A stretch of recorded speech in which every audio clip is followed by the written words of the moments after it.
Seasonal affective disorder is a pattern of recurrence of episodes of depression or mania at particular times of the year. So people typically in the hemispheres towards the polar extremes start getting depressed, lethargic, markedly excessive sleep, change in their appetite as the day duration changes. So the longer the darkness period, they get more and more depressed. And ultimately it can end up in fairly severe incapacitation. People spend their entire days just lying around or feeling very gloomy and hopeless and lacking motivation. So that's the phenomenology of seasonal affective disorder.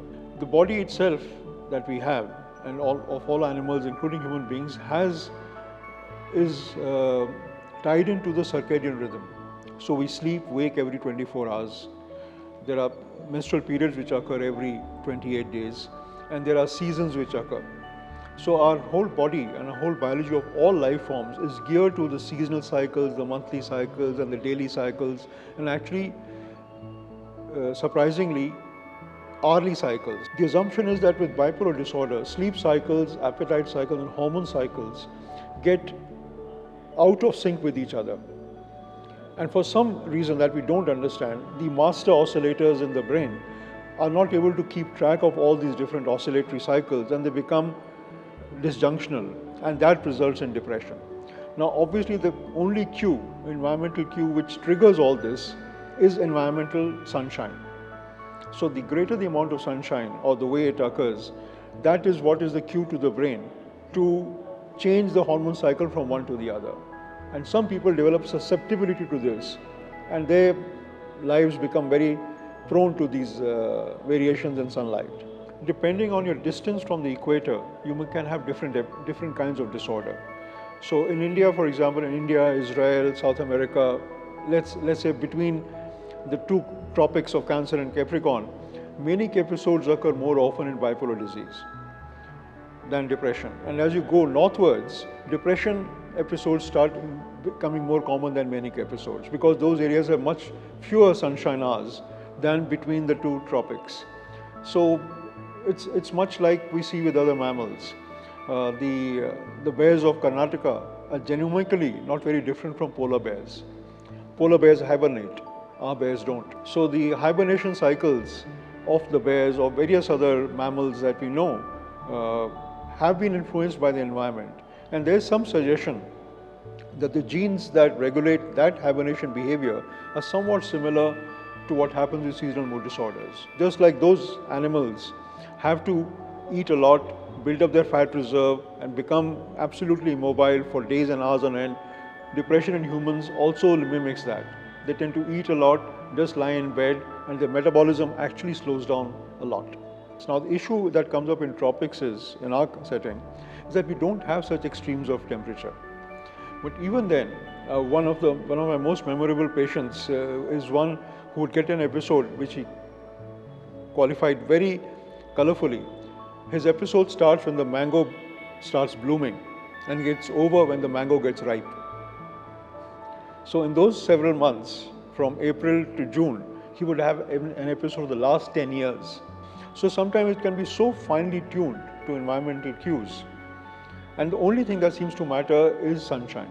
But this variation of normal life, that some people feel happier on grey days and some people feel happier on sunny days, that actually well understood in a biological sense. But it could also be a cultural learning, because at least in India or this part of the world, rainy days or monsoon is definitely the harbinger of good, which is not always the case in the northern hemisphere. So our social learning itself is more geared towards seeing rain as an indicator of happiness rather than of gloominess. So as in psychiatry, you can't always separate the biology from the social learning, and very often the two get intermixed quite obviously. There are likely that there are environmental cues that we don't understand.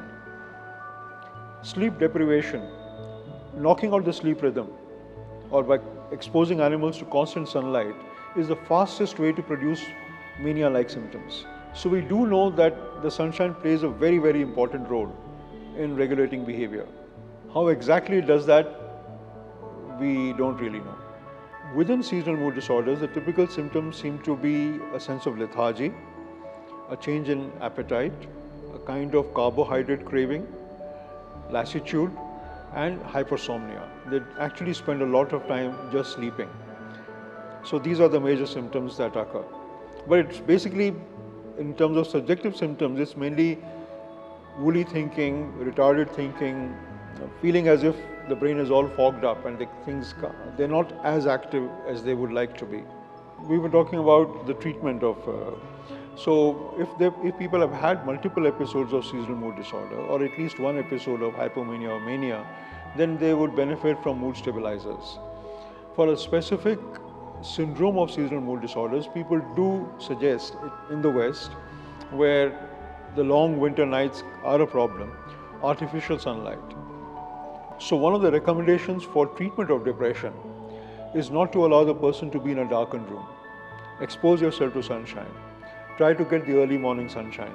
Try to walk out in the sun early enough in the morning so that the natural rhythms of the body get reinforced. So what we learned from seasonal mood disorders has now become part of the treatment plan for everybody with depression, because we now understand the critical role sunlight plays as an antidepressant by itself.